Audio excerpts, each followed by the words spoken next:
Olá, pessoal! Super bem-vindos, sejam bem-vindos ao nosso Pré-ENEM Eureka. Estamos aqui, eu sou o professor Pedrão, sou professor de Biologia desde 94. A gente vai estar trabalhando junto Ciências da Natureza. Apresentar para vocês, professor Marcos, professor Luan. Tudo bem, gente? Eles vão estar conosco aqui, tratando o que vem no Enem, gente. Qual que é a ideia? A gente falar daquilo que aparece, aquilo que cai em prova, né? Eu acredito muito naquilo, que você passa mais rápido, você tem um desempenho melhor quando você sabe aquilo que cai. Qual que é o nosso cardápio de hoje? Dentro de Ciências da Natureza, a gente fala de ecologia. E algumas fundamentações ecológicas, por exemplo, a questão de competição, a questão lá do princípio da exclusão de Gauss, bem importante, e controle biológico. Então a gente vai junto, a gente vai passo a passo e acompanhem comigo. Dê uma olhadinha aqui na lousa, gente. Olha só.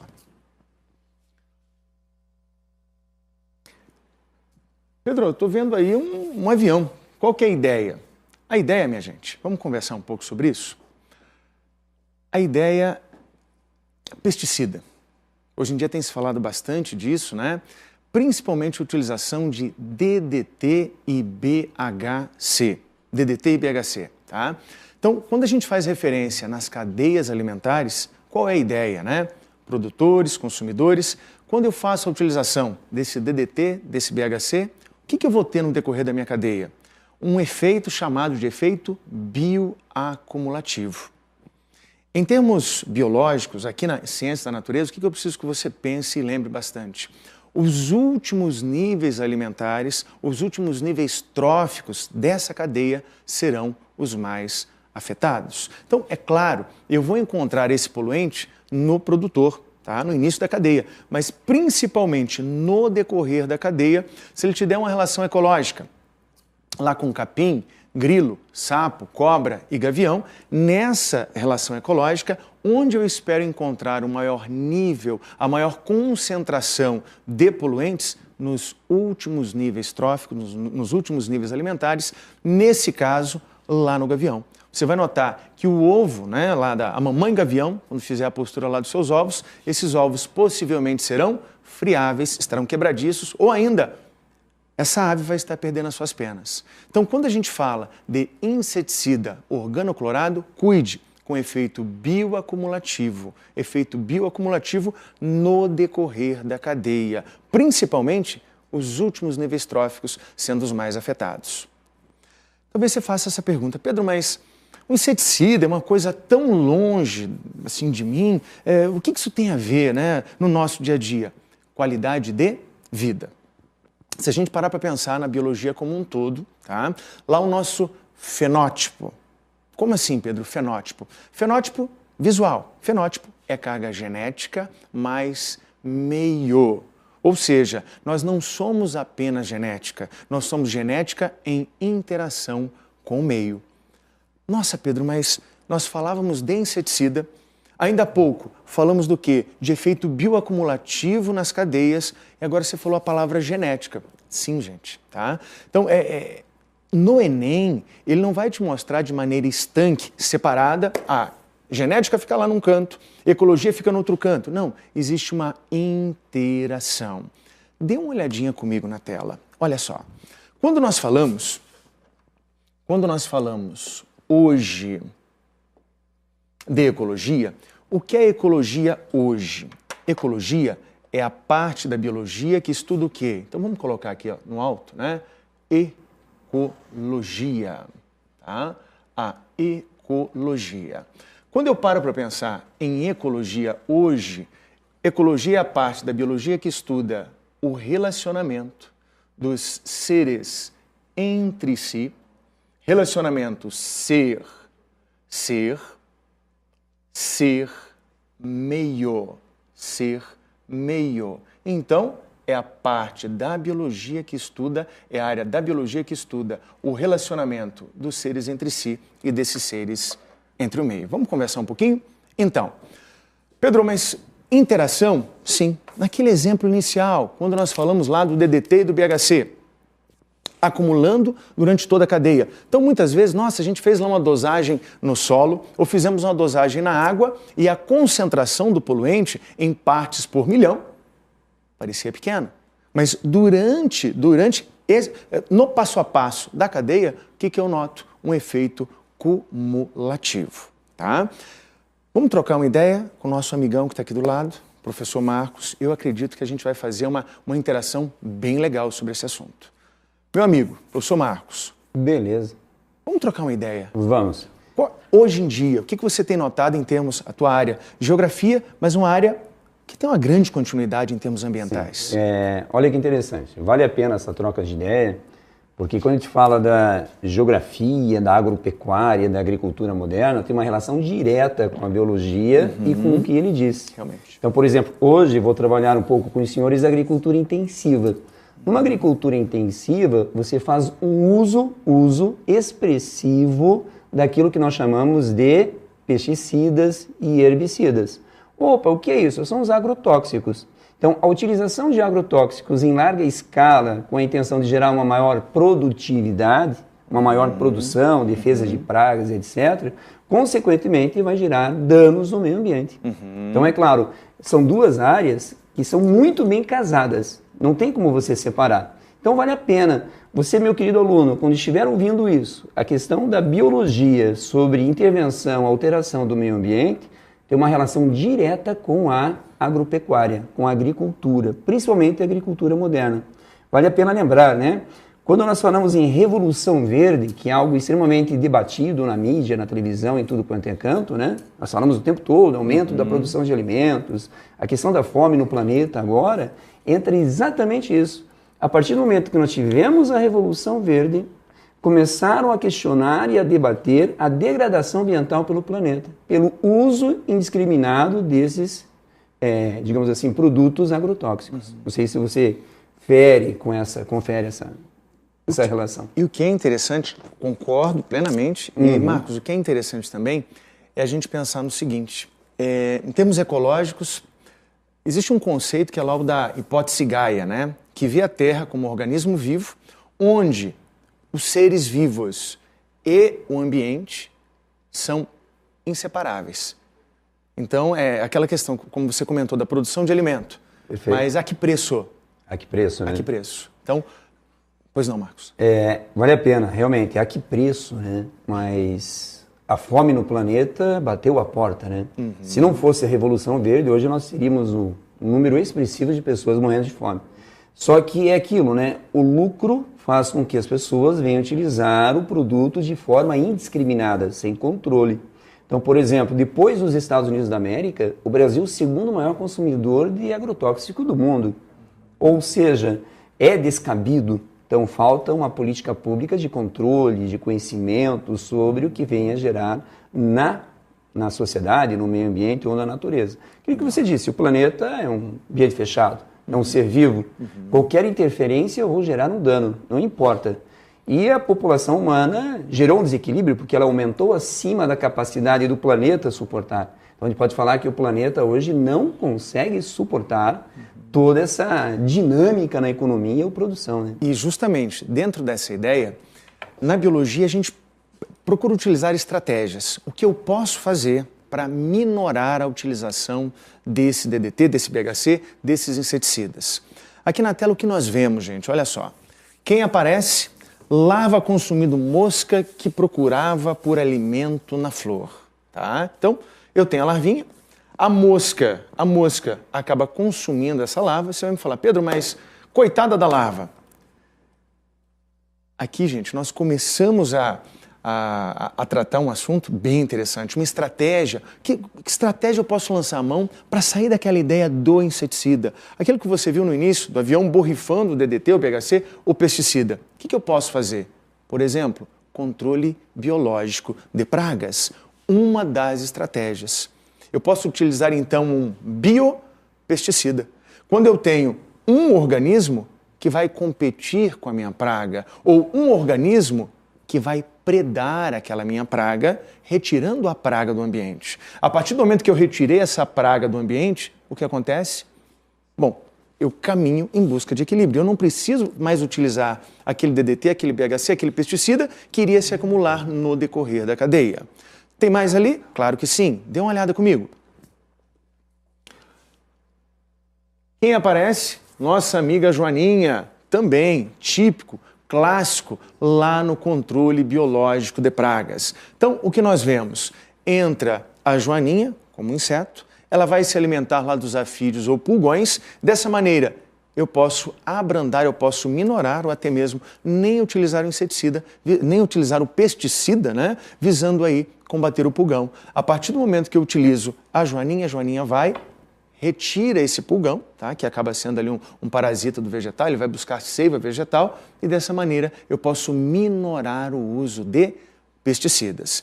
Então você começa a observar que dentro daquela ideia da ecologia hoje, como sendo a parte da biologia que estuda o relacionamento dos seres entre si e desses seres com o meio, o professor Marcos fez uma referência muito boa ali em termos de equilíbrio, chamou atenção para isso, para equilíbrio, ao mesmo tempo que eu tenho, querendo ou não, o crescimento populacional batendo a porta, a fome batendo a porta, o que eu posso fazer para equacionar essa demanda maior por recursos com o equilíbrio ambiental, tá? Então, na sequência, o que nós vemos, gente? Acompanhe comigo. Pedro, estou vendo dois animais ali, o que eles estão fazendo, né? Ah, eles estão se batendo. Gente, é um tipo de relação ecológica, tá? Então, note, desde o início, falamos da ecologia, tá? Com uma visão sistêmica, onde ecologia hoje é aquela área, aquela parte da biologia que estuda o relacionamento dos seres entre si e desses seres com o meio. Fizemos referência também ao efeito bioacumulativo de poluentes. Lembra? Numa cadeia alimentar, qual nível ou quais níveis seriam os mais afetados? Os iniciais ou os finais, devido ao efeito bioacumulativo, principalmente os últimos níveis alimentares. Daí a gente começou a observar o quê? Nós olhamos ali a Joaninha. Ao invés da utilização de um pesticida, ao invés da utilização de uma substância química que iria combater o pulgão, a Joaninha foi lá e fez um serviço do bem. Ainda nessa linha, ainda nesse passo a passo de relações ecológicas, aqui a gente observa predação. Na realidade, predação é uma das relações importantes e também a competição. Mas, Pedro, pelo que os animais vão competir? Bem, eles vão competir por espaço, eles vão competir por alimento, eles vão competir por fêmeas, por recursos, tá? Então, olhando um gráfico, gente, dessa relação de competição, olha só, trabalhando com gráficos, veja comigo. Olhando um gráfico dessa competição, note comigo à esquerda, observe comigo à esquerda, número de indivíduos e tempo. Número de indivíduos e tempo. Espécie A e B separadas, note, população A e população B, elas vão crescendo para e passo, né? Passo a passo. Entretanto, quando eu mantenho população A e B juntas, note comigo, gente, veja aqui o que nós temos, né? População A,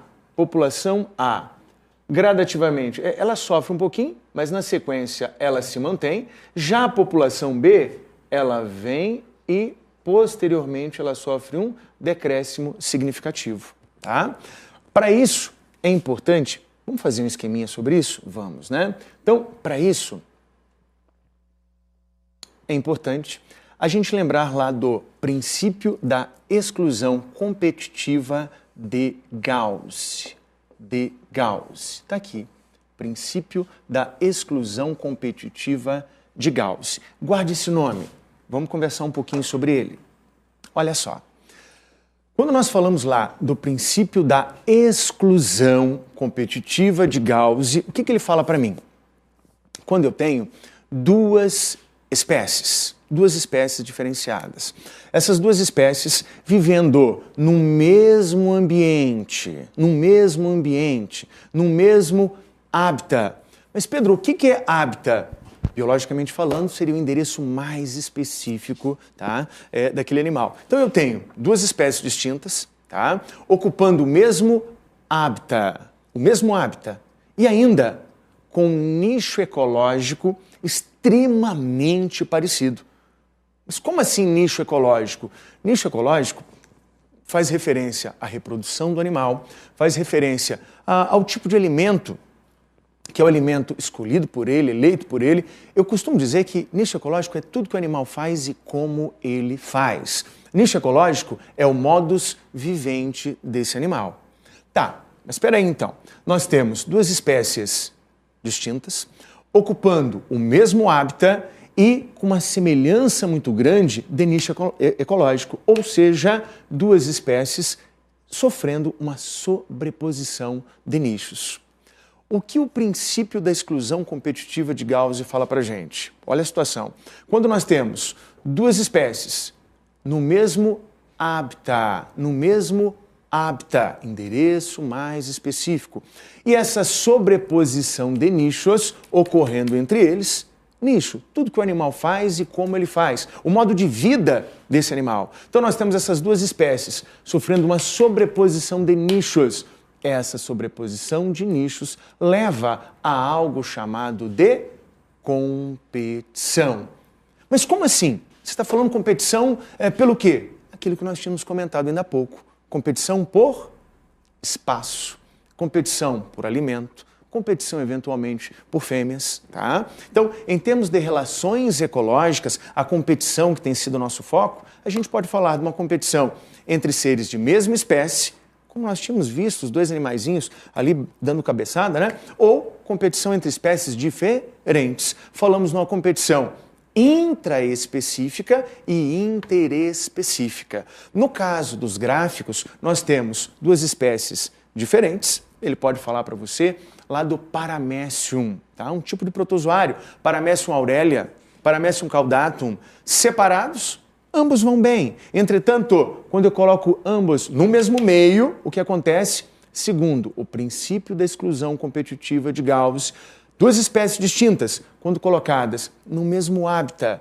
e tendo um nicho ecológico extremamente semelhante, Pedro, então você está me dizendo que se esse nicho é extremamente semelhante, ele pode, na prova, até mesmo usar um termo de sobreposição de nichos? Isso mesmo. Então, quando essa sobreposição de nichos, no mesmo hábitat, essa sobreposição leva à competição. Tá, mas qual que é o problema dessa competição? A gente já pode linkar esse ponto com seleção natural. Quando nós falamos em seleção natural, qual que é a grande pegadinha de prova? Pedro, quanta coisa! Concordo com você, quanta coisa, tá? Então, quando a gente fala em seleção natural, qual que é o grande ponto? Quem sobrevive em termos de seleção natural? Aquela pegadinha, é o mais forte, é o mais fraco? Nenhum e nem outro, é o mais apto. Nesse nosso primeiro encontro, gente, eu já peço para você, lembre, aptidão é diferente de força. Aptidão é diferente de força, tá? Porque, na minha opinião, você já está na frente. Você está aí sentado, você está assistindo a tua aula, você está acompanhando, tá? Você está se tornando cada vez mais apto para, na hora que chegar o teu Enem, nossa, Pedro, aí você vai falar com a gente, que coincidência, entre aspas. Eu estava fazendo a prova, lembrei lá da aula do professor Marcos, lembrei da tua aula, nossa, eu lembrei da aula do professor Geraldo, quanta coisa, parecia que eu estava assistindo aula ali, resolvendo a prova. O que você está fazendo nesse momento? Você está se tornando cada vez mais apto para detonar, para ir super bem na prova do Enem. Então, quando a gente fala, voltando lá para a nossa aula, né, na sobreposição de nichos, quem vai sobreviver?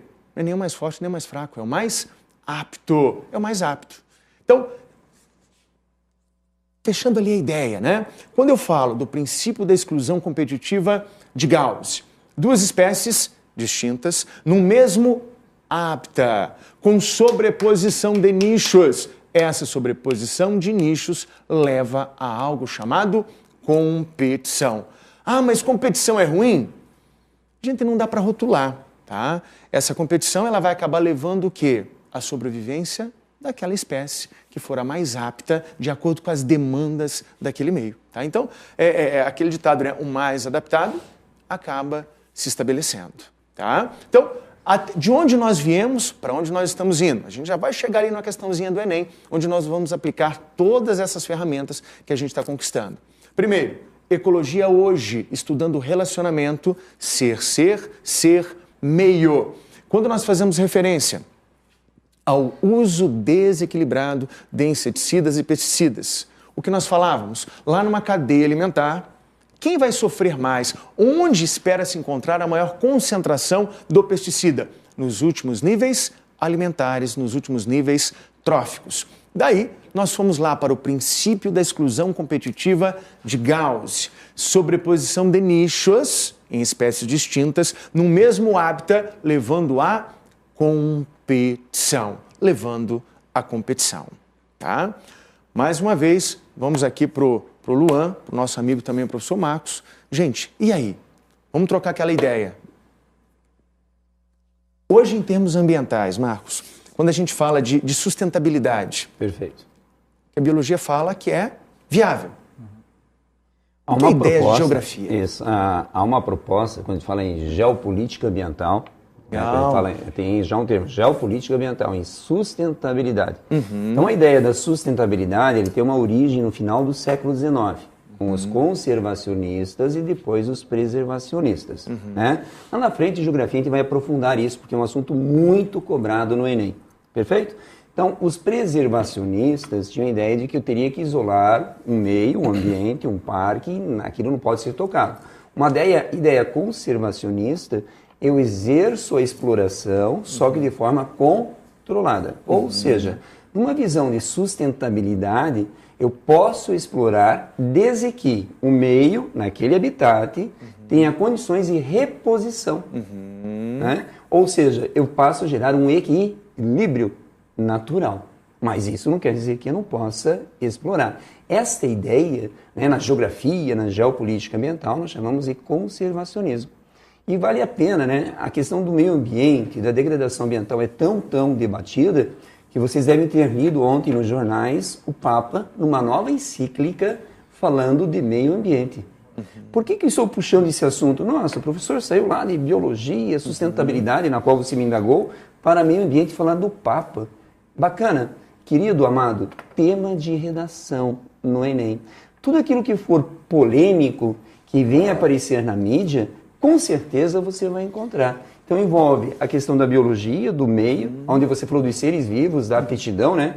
Quando você falou da joaninha, que controla o pulgão, na agricultura nós trabalhamos isso como um controle biológico. O controle biológico é muito mais interessante do que o controle através de pesticidas ou herbicidas.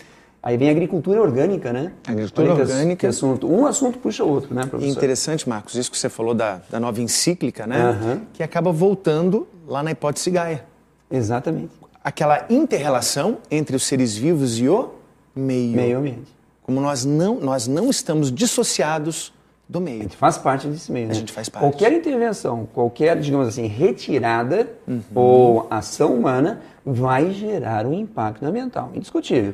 Mas à medida que a gente venha gerar um impacto e venha reduzir esse impacto, torna-se mais interessante. Principalmente quando venha ocorrer uma reposição natural, né? Por isso que você falou da aptidão dos animais e tudo mais. Gente, interessante, né? Como você está vendo aqui na prática que a biologia não é só biologia, a geografia não é só geografia, não são conteúdos estanques, não são separados, eles são o quê?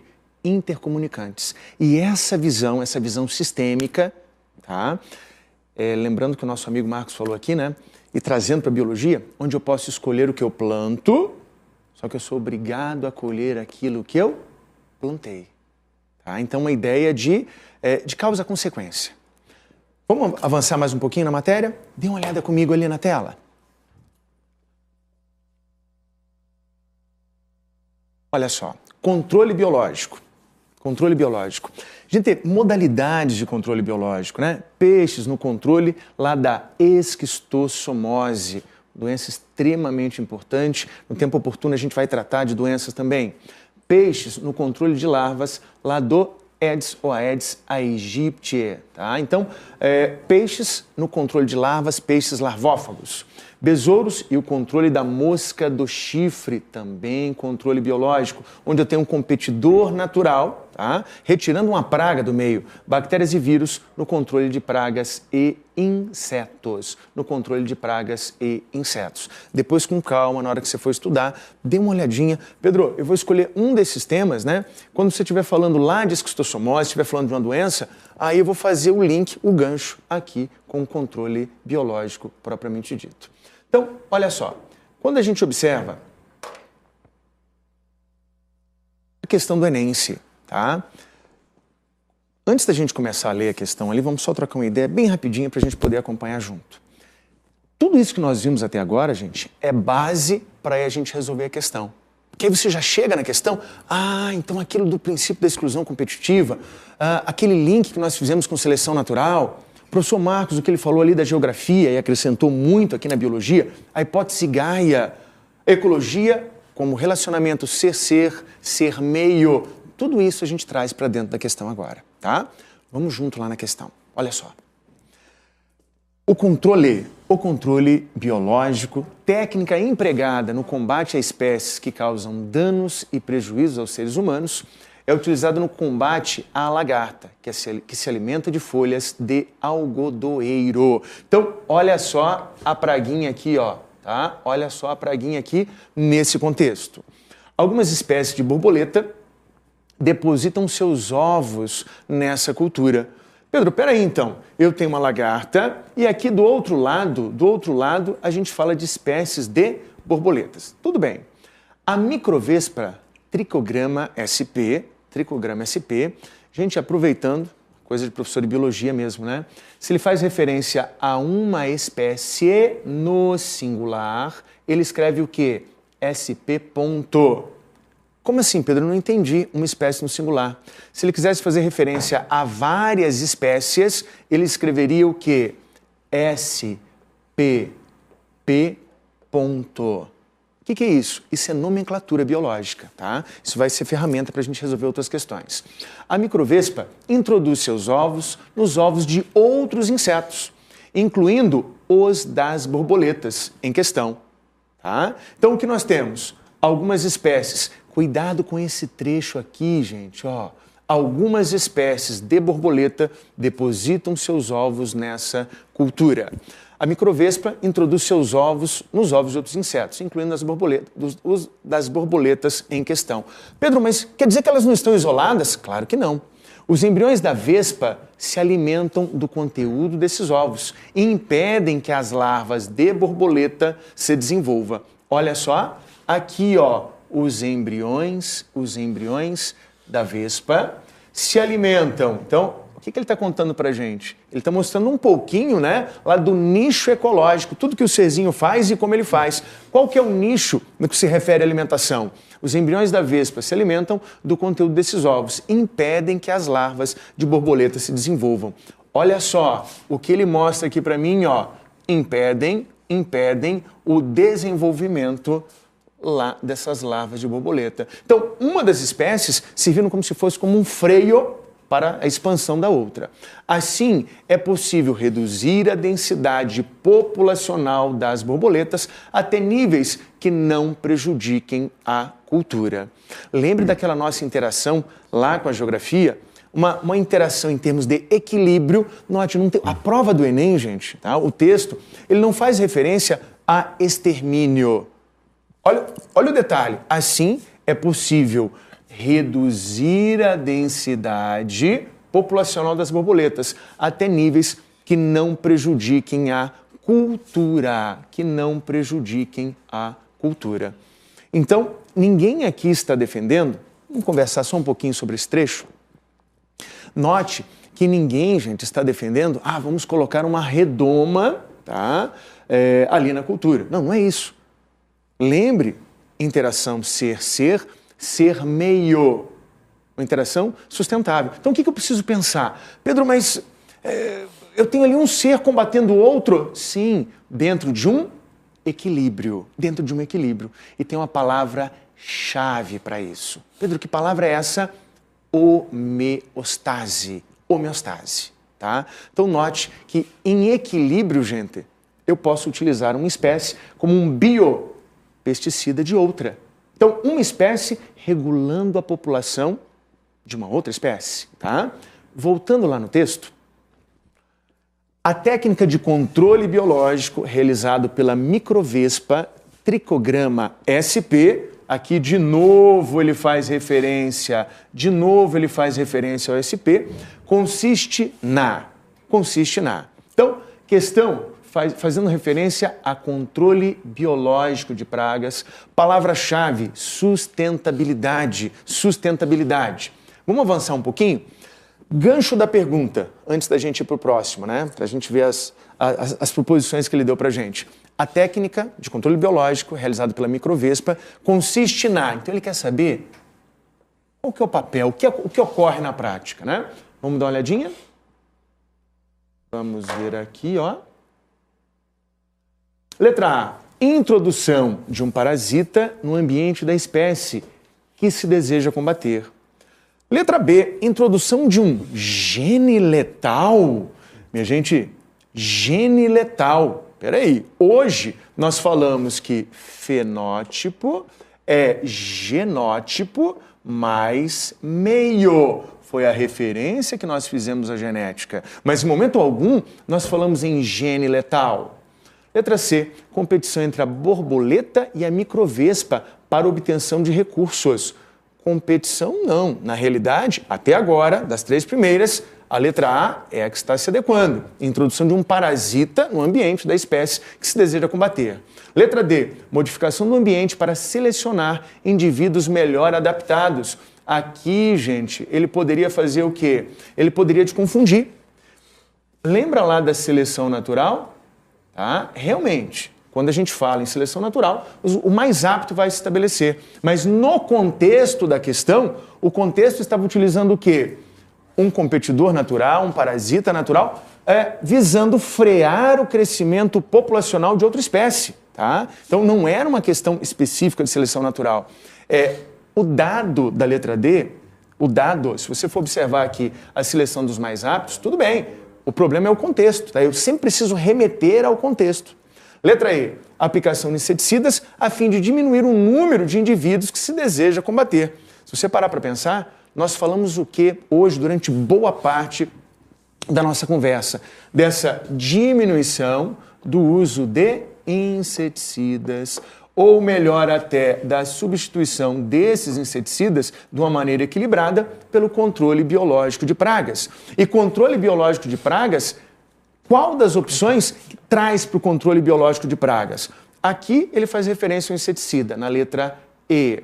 Ainda, na letra D, tudo bem, ele fez referência à seleção natural, mas não era o contexto da questão, pois a questão fazia e faz referência a controle biológico.